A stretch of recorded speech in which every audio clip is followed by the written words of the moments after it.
जय मित्रांनो, मी दीपक कुरुंदवाडे आपल्या सगळ्यांचं स्वागत करतो आपल्या युट्यूब चॅनलवर। मित्रांनो, आपण एसएससी जीडीचे पीवायक्यू सेट घेत आहोत आणि त्यातला आजचा हा शिफ्ट 4 चा सेट आहे। ओके, म्हणजे 20 फेब्रुवारी 2024 ला जी एक्झाम झाली त्याचे मॅथमॅटिक्सच्या 4th शिफ्ट मधले, त्या पेपरच्या 4th शिफ्ट मधले मॅथमॅटिक्सचे 20 क्वेश्चन आपण आज बघणार आहे। आता क्वेश्चन कसे बघतो हे तुम्हाला समजलं असेल। आता मला फक्त एक तुमच्याकडून हेल्प हवी आहे की आपले याच्यापूर्वी 3 सेट झाले। ओके, तिन्ही सेट तुम्ही बघितलाय। ओके, आणि आता तुम्ही 4था सेट बघताय, तर तुमचं हे मला सजेशन हवंय कमेंट बॉक्स मध्ये की जे तिन्ही सेट मी ज्या पद्धतीने घेतलेत, ओके, ज्यामध्ये जास्त डिटेल मध्ये एक्सप्लेन केलं नाही, एक्झामला ज्या पद्धतीने जायला हवं, एक्झामला कोणते शॉर्टकट यूज करायला हवेत त्या पद्धतीने घेतले, जेणेकरून काय होईल, तुमची तशा पद्धतीने प्रॅक्टिस होईल। ओके, तुम्ही त्या पद्धतीने सॉल्व्ह करायला जाल आणि तुमचा कमी वेळेत पेपर कव्हर होईल।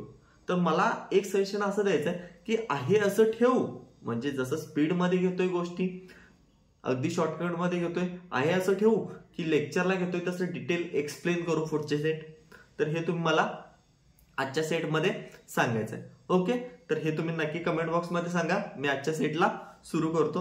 तर आजच्या सेटचा क्वेश्चन नंबर 1 काय आहे बघा। 22 विद्यार्थ्यांच्या वर्गाचे सरासरी वजन 42 किलो आहे, त्यामध्ये 33 किलो आणि 39 किलोचे 2 नवीन विद्यार्थी सामील झाले, तर 24 विद्यार्थ्यांचे नवीन सरासरी वजन किती असेल। आता बघा, 22 विद्यार्थ्यांचे 42 किलो होतं, त्यानंतर त्यामध्ये एकटा 33 वाला ऍड झालाय आणि एकटा 39 वाला ऍड झालाय। आता जो 33 वाला आलाय ना, तो काय केलाय, कमी घेऊन आलाय। किती कमी घेऊन आलाय, 9 कमी घेऊन आलाय। आणि जो त्यानंतर हा 39 वाला आलाय, हा किती कमी घेऊन आलाय, टोटल 3 कमी घेऊन आलाय। म्हणजे ही दोघेचे विद्यार्थी आहेत, ही सरासरीपेक्षा कमी वजन घेऊन आले। याचा अर्थ काय, सरासरी कमी होणार, मग ती कितीने कमी होणार, 9 आणि 3 12 ने कमी होणार। पण ही 12 किती जणांची टोटल कमी होणार, 24 जणांची, म्हणून 12 भागिले 24 बरोबर काय होईल, 0.5 होईल। म्हणजेच काय होणार, सरासरी होती सर पहिला 42, ते आता 0.5 ने काय होणार, कमी होणार। म्हणजेच आता सरासरी काय होणार, 41.5, ऑप्शन 4। क्लिअर। नेक्स्ट क्वेश्चन बघा, क्वेश्चन नंबर 2 काय, 13 विद्यार्थ्यांचे सरासरी गुण 130 होते, परंतु नंतर असे आढळून आले की एका विद्यार्थ्याचे गुण चुकून 32 ऐवजी 23 नोंदवले गेले, त्यांच्या गुणांची योग्य सरासरी काढा। द्यायचे होते 32 पण दिलेत किती, 23। ऍक्च्युअली काय झाले, मग 9 कमी दिलेत, किती कमी दिलेत रे, 23 दिलेत, 32 द्यायला हवे होते, म्हणजे 9 कमी दिलेत। 9 गुण वाढवायला पाहिजेत मला। आता वाढवायला किती पाहिजेत, 9 गुण। किती विद्यार्थ्यांच्या मध्ये वाढवायला पाहिजेत ते, आता 13 विद्यार्थ्यांच्या मध्ये, म्हणजे 9 भागिले 13 करेन। आता बघा काय होईल, 0.90 होईल ना, मग 9 संघ 13 संघ 78 होईल, म्हणजे 0.6 वाढवायला पाहिजे। ओके, 130 मध्ये 0.6 म्हणजे 130.6, कुठे दिसतंय का बघा, इथं ऑप्शन आहे, बाकीचे 6 नाही, इथं नाही, इथं नाही, बरोबर। म्हणजे 130.69 माझं काय असणार आहे, उत्तर असणार आहे। क्लिअर।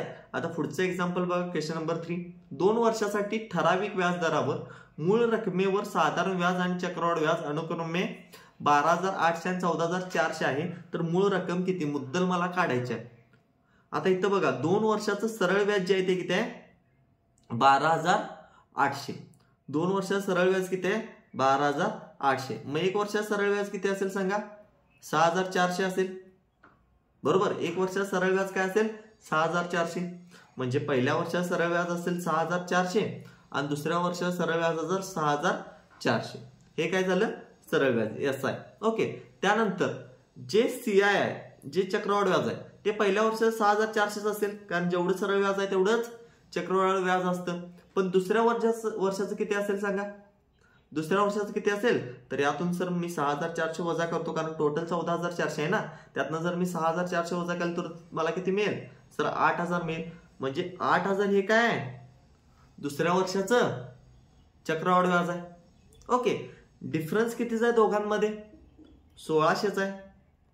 डिफरन्स कितीचा आहे, 1600चा आहे। मग याच्यावरून मी टक्केवारीचा रेट काढू शकतो ना, व्याजाची टक्केवारी काढू शकतो, कारण 6,400चा 8,000 का झालं, 1600 वाढलं कशामुळं, रेटमुळं, इंटरेस्ट रेटमुळं, रेट ऑफ इंटरेस्ट मी याच्यावरून काढू शकतो। तर तो कसा असेल सांगा, 100ची व्हॅल्यू, 100%ची व्हॅल्यू जर 6,400 असेल तर 1600ची व्हॅल्यू किती येईल बघा, 2 शून्याला तर 2 शून्य जाईल, 16 एके 16, 16 चौक 64, 4 एके 4, 4 2 8, 4 पंचे 20. म्हणजे जो माझा पर्सेंटेज रेट आहे तो असेल सर 25%.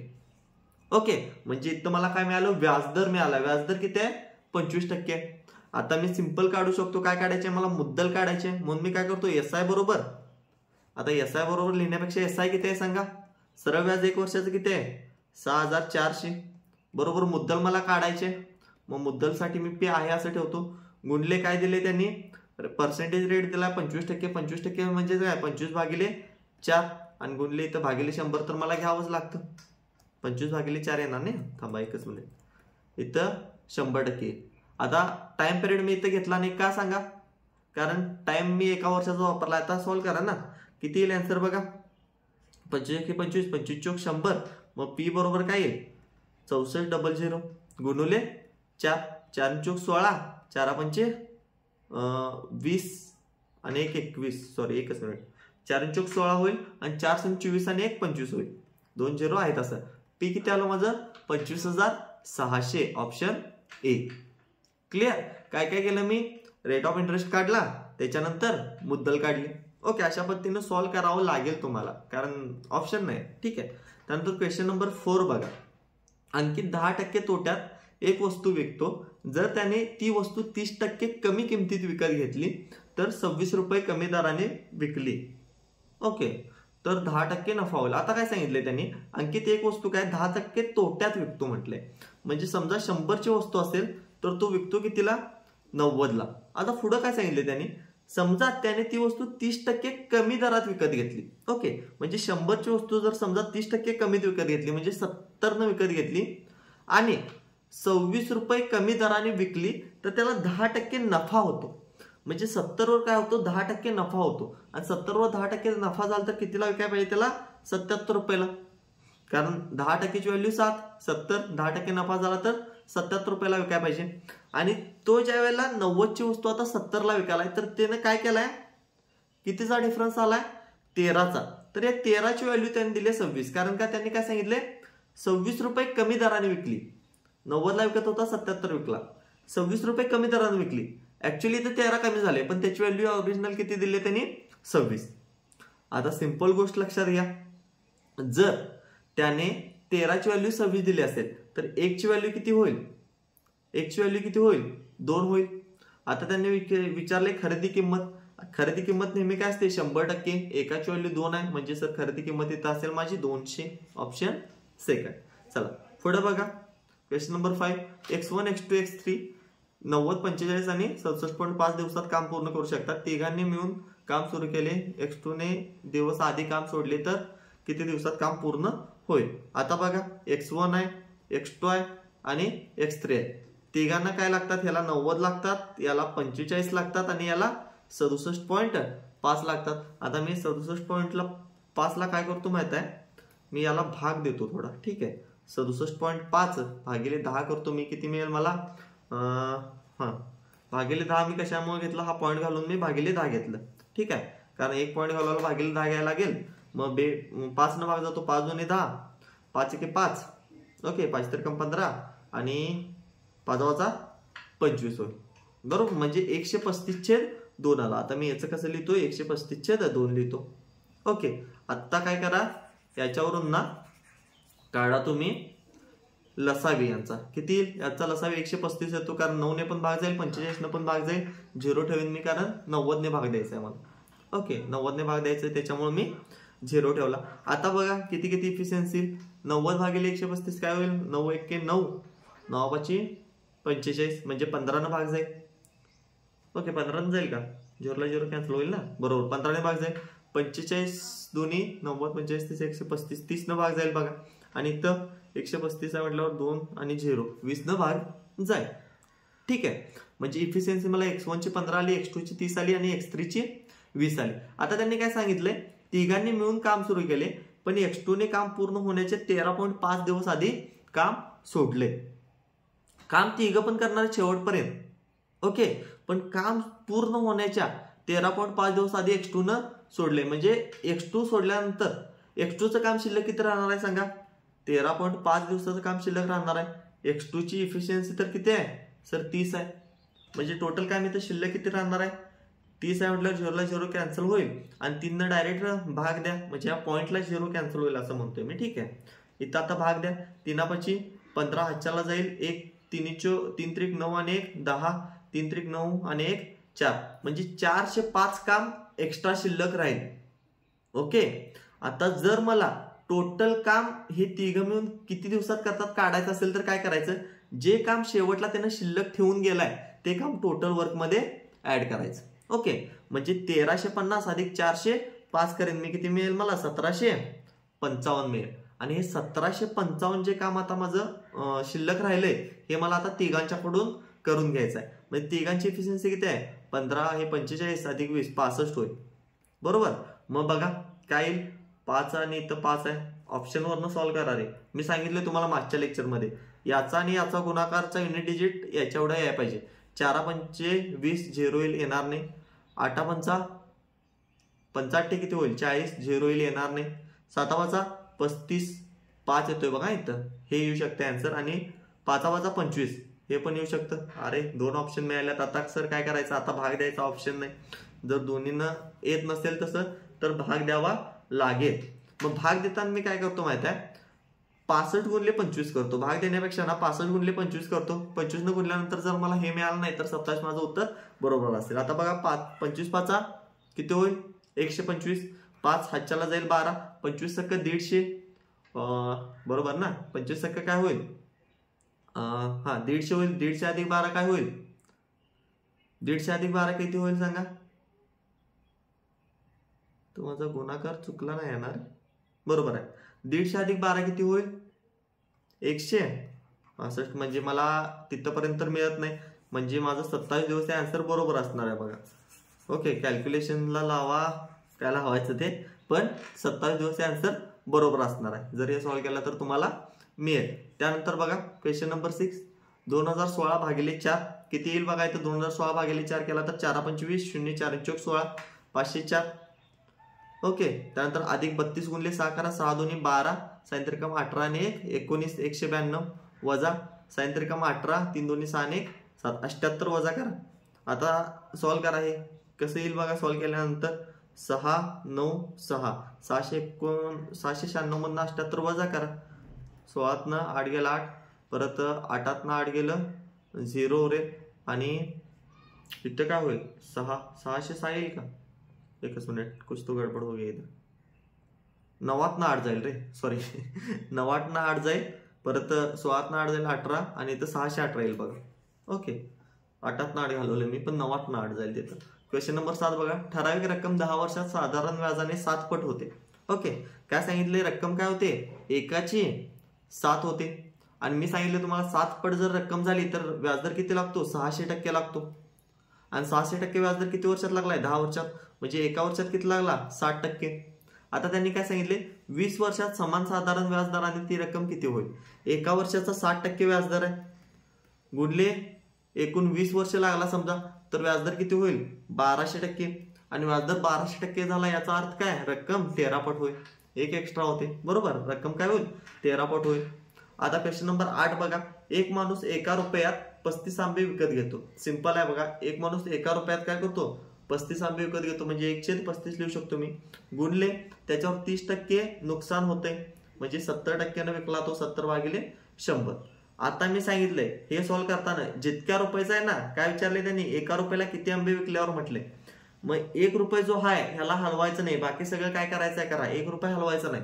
ओके, कारण 1 रुपयाला म्हटले ना त्याच्यामुळे ते हलवायचं नाही. 35 एके 35 35 दुने 70 2 एके 2 2 पंचे 10 किती आलं 1/50. मग मी सांगितले वर जे असतं ते काय असतं रुपये आणि खाली जे असतं ते काय असणार आहेत आंबे. म्हणजे 1 रुपयाला त्याला 50 आंबे विकायला लागतील बघा. त्यावेळेला त्याला काय होईल 30% त्याचं नुकसान होईल. क्लिअर. नेक्स्ट क्वेश्चन बघा. Question number 9. एक बस तिच्या नियोजित वेळेच्या 60 मिनिट उशिरा सुटते. थोडंसं टफ क्वेश्चन आहे या शिफ्ट मधला. तर क्वेश्चन काय बघा टफ असा नाही, फक्त फॉर्म्युला माहित पाहिजे.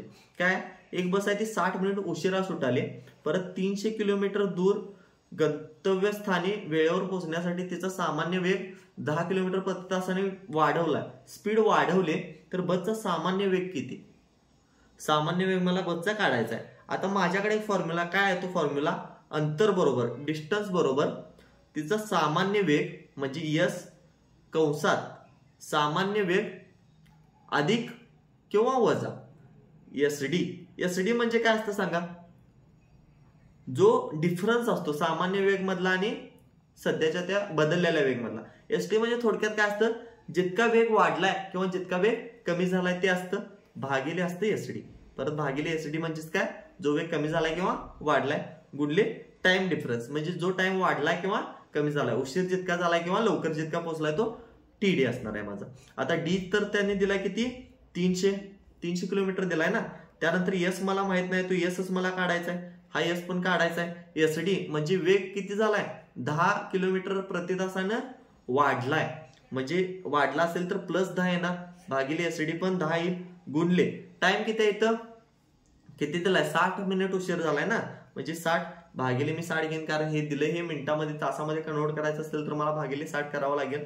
याला एक कॅन्सल होईल, टेन्शन घेऊ नका. हे जे 10 भागाकारात इकडे गुणाकारात येईल म्हणजे हे होईल माझं 3000. आता यस कंसात यस अधिक 10, आता इथे करायचं नाही, यस गुणले यस यस स्क्वेअर अधिक 10 यस करत बसायला नाही, टाइम जाईल. काय करा, सिम्पली यसच्या ठिकाणी या व्हॅल्यू ठेवा 60 40 50 30 आणि कशाचं 30,000 मिळतं बघा. जर मी 60 ठेवलं तर 6 6 36, 36 अधिक 6 काय होईल, 6 के 6 होईल ना इथं पण, 36 अधिक 6 काय होईल 300च्या वर जाते, म्हणजे हे तर सर माझं असू शकणार नाही. आता 4 चोक 16, 16 आणि 4 20, 300च्या आत आहे सर, असू शकणार नाही. 5 25, 25 अधिक 5 30, म्हणजे इथं मला सर मिळेल 300 आणि जर इथं 50 ठेवलं तर ते 50 एक शून्य वाढेल ना, म्हणजे 3000 मिळेल माझा ऑप्शन, हेच बरोबर असणार आहे. जर एस ची व्हॅल्यू जर तुम्ही 50 ठेवला तर तुमचं उत्तर 3000 येणार आहे, चेक करा वाटलंच तर. ठीक आहे, क्वेश्चन नंबर 10 बघा. 443 वजा 226 भागिले 2 गुणले 5 आहे. आता इथं भागाकार करतो मी, बे के बे बेत्रिक 6, 443 वजा 5 त्रिकम 15, ओके 5 1 5 आणि 1 6, 5 1 5. चला इथं वजाबाकी करा, 5 3 गेलं 2, परत 7 2 गेलं 2, 5 4 गेलं 1, वजा 122 ऑप्शन 2. पुढचं बघा क्वेश्चन नंबर 11. 3 व्यक्तींच्या सध्याच्या वयाचे गुणोत्तर. सध्याच्या वयाचे गुणोत्तर किती आहे, 3 5 7 आहे. 6 वर्षापूर्वी त्यांच्या वयाची बेरीज, 6 वर्षापूर्वी त्यांच्या वयाची बेरीज किती होती, 87 होती. 6 वर्षापूर्वीची बेरीज 87 होती, पण आत्ताचं काय आहे, आत्ताचं काय आहे, गुणोत्तर दिले आत्ताचं, बेरीज दिले 6 वर्षापूर्वीची. मग आत्ताची बेरीज करायला मला काय करावं लागेल, यामध्ये प्लस करावं लागेल. किती, प्रत्येकाचं 6 वर्ष, तिघांचं 6 वर्ष, याचं 6 याचं 6 याचं 6, म्हणजे तिघांचं टोटल साहित्रिकम 18 वर्ष ऍड करायला लागेल. आता यांची बेरीज करा, 3 आणि 5 8, 8 आणि 7 15, 15 x बरोबर काय येईल मग 18 88 87 अधिक 18, 7 2 14 आणि 1 15, 105 भागिले 15 होईल. 105 भागिले 15 जर केलं तर मला किती मिळेल सांगा, 15 7 बरोबर 7 मिळेल. एक्स ची व्हॅल्यू मला किती मिळेल, 7 मिळेल. क्लिअर, आणि एक्स ची व्हॅल्यू 7 आली. काढायचं आहे कोणाचं, त्यांचे सध्याचे वय 7 त्रिक 21, 7 5 35 आणि 7 7 49. सुरुवातीला 21 कोणाचं दिसतंय, 7 त्रिक 21 इथं आहे बघा, 21 35 आणि 49 वर्ष, ऑप्शन सेकंड बरोबर असणार आहे. त्यानंतर बघा क्वेश्चन नंबर 12. पृथ्वीकडे 10:3 प्रमाणात नाशपाती आणि पीच आहेत, सेलिनकडे 7:9 प्रमाणात आहेत आणि विक्रमकडे 5:7 प्रमाणात आहेत. तर कोणाकडे जास्त प्रमाणात आहेत आपल्याला विचारले. जेव्हा पण आपल्याला गुणोत्तर दिला असेल आणि त्यातला मोठा गुणोत्तर शोधायचा असेल तर काय करायचं, पहिला काय 10:13 आहे, त्यानंतर काय 7:9 आहे, त्यानंतर काय 5:7 आहे. आता यातलं मोठं कुठलं शोधायचं असेल तर काय करतो आपण, त्रिकस गुणाकार करतो. कसा त्रिकस गुणाकार करतो सांगा, काय करणार, 10 9 90 आणि 17 त्रिक 91.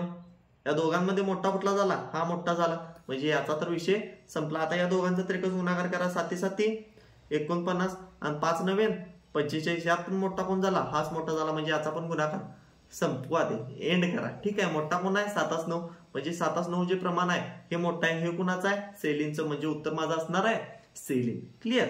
चला पुढचं बघा क्वेश्चन नंबर 13. आता एकदम सोपा आहे बघा, 35 चा घातांक 29 आणि याला 10 भागायचं आहे. आता मला माहित आहे 5चा घातांक किती मोठी संख्या असू दे, युनिट डिजिट 5 असणार आणि त्याला जर मी 10 भागलं तर माझी जी बाकी शिल्लक राहणार आहे ती 5 राहणार. क्लिअर. चला पुढे बघा. Question number 14. जर एखाद्या ड्रेसची किंमत 800 रुपये आणि तो 720 रुपयांपर्यंत कमी केली, ती किंमत काय केल्या 720 रुपये केल्या, 800 होती, तर ड्रेसच्या किमतीत किती टक्के कपात होईल?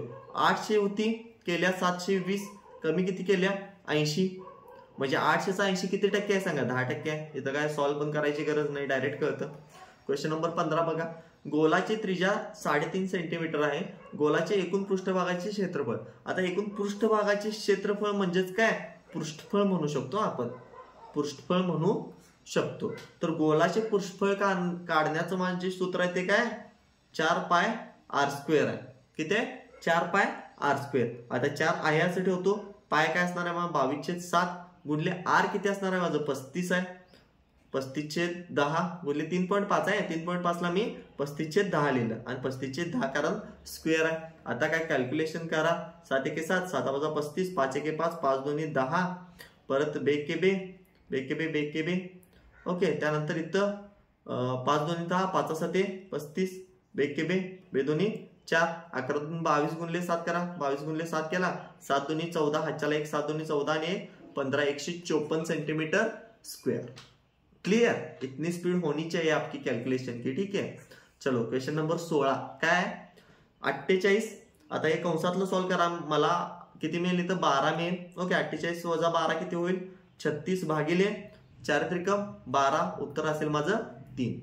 12 2 24 12 त्रिक 36. Question number 17. एकटा सोनूला यस लिहितो मी. तो काय करतो? 125 दिवसात टेबल बनवू शकतो. दुसरा जो मोने आहे आपला, मोनू जो आहे तो 250 दिवसात बनवतो. सर एकूण किती आलं? 250 आलं. यांचा लसाअ किती होतो? 250.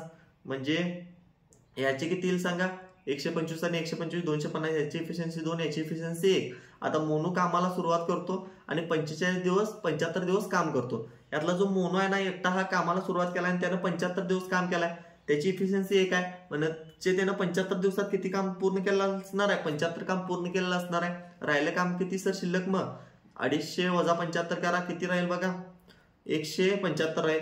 आता 175 जे काम शिल्लक राहिले ते कुणाला करायचं? एकट्याला, सोनूला. सोनूची इफिशियन्सी किती आहे? 2. मग 175 भागिले 2 करा. 8 2 16 पॉइंट नाही येणार. थांबा. बेके 16 उरलं किती? 15. 7 14 87.5. Option second. क्लिअर. त्यानंतर बघा क्वेश्चन नंबर 18. एका वस्तूची चिन्हांकित किंमत 11,800 रुपये आहे आणि त्याची विक्री किंमत 7,788 रुपये आहे. वस्तूवर सूट टक्केवारी किती आहे? सूट किती दिले विचारायचंय, काढायचंय. 11,800 मधनं विक्री किंमत किती आहे? 7,788 आहे. वजा करा. 10 8 गेलं 2 उरेल. 10 9 गेलं 1 उरेल. 8 8 गेलं 0 7 किंवा 11 7 घालवा किती उरेल? 4,000. म्हणजे प्रॉफिट किती झाले? किंमत कमी किती झाली? 4,012. सूट किती दिले? 4,012. कितीवर दिले सर? 11,800 वर. गुणले करा सर 100. आता मी इथं काय करतो? 2 शून्यला 2 शून्य कॅन्सल करतो आणि इथं परत मी काय करतो? आपल्या हेनं जाते काय बघतो. कशाने जाते काय बघायचं आपल्याला? युनिट डिजिटनं. म्हणजे 8 आणि 0 यांचा गुणाकार किती येईल? 0. पण मला 2 पाहिजे आहे. 8 चोक 32 ह्याचं 2 येतं. 8 45 0. 8 2 16 6. 2 एकट्याच येतं म्हणजे 34% उत्तर बरोबर असणार आहे. वाटलंच तर 4,018ला 118ला 34 गुणला तर तुम्हाला 4,012 मिळून जाईल. ओके. चला पुढचं एक्झाम्पल बघा. क्वेश्चन नंबर 19 काय? एका खुर्चीची चिन्हांकित किंमत तिच्या खरेदी किमतीपेक्षा 20% जास्त आहे. 20 रुपयांच्या सवलतीनंतर खुर्ची 220 रुपयांना विकली तर नफ्याची टक्केवारी किती? जर समजा चिन्हांकित किंमत 100 असेल तर एमआरपी किती होईल? मग 120 होईल. कारण चिन्हांकित किंमत 20% जास्त आहे खरेदी किमतीपेक्षा. आता चिन्हांकित किंमत एमआरपी माझी काय झाली? 120 झाली आणि खरेदी किंमत कॉस्ट प्राइस काय झाली? 100 झाली. त्यांनी काय सांगितलंय की 20 रुपयांच्या सवलतीनंतर 220 रुपयाला खुर्ची विकल्या. विक्री किंमत 220 आहे आणि सूट 20 आहे. म्हणजे एमआरपी किती असेल? एमआरपी बरोबर किती असेल? विक्री किंमत अधिक सूट बरोबर किती होईल? 240. एमआरपी आली 240. पण इथं तर एमआरपी मला 120 दिले ना. मग 120 ची व्हॅल्यू जर 240 असेल तर सर एकाची व्हॅल्यू किती असणार आहे? 2 असणार आहे. ओके, एकाची व्हॅल्यू किती असणार आहे? 2 असणार आहे. विचारले काय मला? नफ्याची टक्केवारी विचारले. ओके, नफ्याची टक्केवारी जर विचारला असेल, आता बघा एकाची व्हॅल्यू जर 2 असेल तर त्याची खरेदी किंमत किती असेल? 200 असेल. आता 200ची वस्तू विकली कितीला? 220ला, कारण 220ला विकले म्हणून सांगितले ना. 200 वस्तू जर 220ला विकली तर क्लिअरली दिसते सर मला 10% नफा होतो, कारण 20 रुपयाचा नफा झालाय 200 वर. 20 भागिले 200 गुणले 100, डायरेक्ट 2 न भाग जाईल, विषय एंड होईल. 10% माझा आन्सर येईल. क्लिअर. त्यानंतर बघा शेवटचा प्रश्न काय?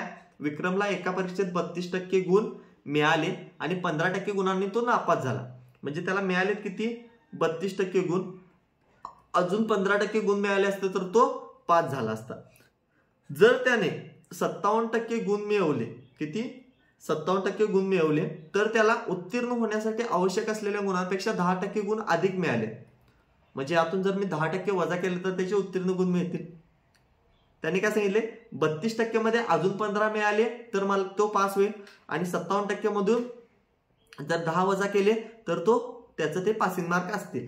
म्हणजे हे दोन्ही काय आहेत? इक्वल आहेत. आता सॉल्व्ह करा. काय होईल? 15 अधिक 10 25, आणि 57 वजा 32 काय होईल? 25च होईल. म्हणजे 25%ची व्हॅल्यू तर 25 आहे. 1%ची व्हॅल्यू किती होईल? 1%ची व्हॅल्यू किती होईल? 1 होईल. मग बरोबर. आता काय सांगितले त्यांनी? त्याला आवश्यक किती गुण आहेत पास होण्यासाठी ते मला काढायचं आहे. पास होण्यासाठी आवश्यक गुणांची संख्या मला काढायची आहे. त्याला किती टक्के गुण पडलेले सांगा? 32% गुण पडलेला, म्हणजे 32 गुण पडलेलं. आणि पास होण्यासाठी अजून किती पाहिजे होतं? 15. 32 अधिक 15 किती होईल रे? 4 आणि 7 47. बघा ऑप्शन 4. क्लिअर. इथं आपला काय झालाय? सेट 4 एंड झालाय. ओके, अशा टाईपने प्रॅक्टिस करा. आणि मी तुम्हाला सगळ्यात पहिला एक सजेशन विचारले, ते सजेशन सांगा. हाय अशी स्पीड असू दे की तुम्हाला अजून डीप मध्ये एक्सप्लेन करायला पाहिजे. डीप मध्ये एक्सप्लेन करायला मला प्रॉब्लेम नाही, पण काय तुमची प्रॅक्टिस होणार नाही. ठीक आहे.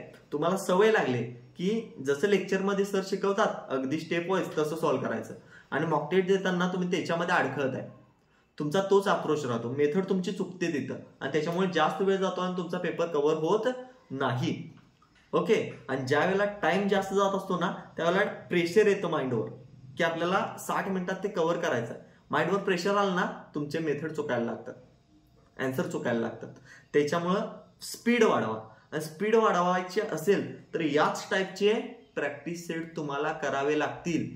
जर तुम्हाला 20 प्रॅक्टिस सेट जो आहे ना 20 क्वेश्चनचा, हा 20 क्वेश्चनचा प्रॅक्टिस सेट जर सोडवायला तुम्हाला 20 मिनिटापेक्षा किंवा 30 मिनिटापेक्षा जास्त वेळ लागत असेल, एक दीड तास तुम्ही जर 20 क्वेश्चन साठी देत असाल, तशा पद्धतीने प्रॅक्टिस करत असाल तर सोडून द्या. कारण मग तुम्ही करू शकत नाही पेपर कव्हर. ठीक आहे. या स्पीडने तुम्ही केला तरच तुमचा व्यवस्थितपणे अभ्यास होणार आहे, पेपरला तुम्ही व्यवस्थितपणे सॉल्व्ह करणार. ओके. तर आजचं लेक्चर इथंच एंड करूया. परत सेट घेऊन येतोय मी उद्या. चलो बाय. जय हिंद.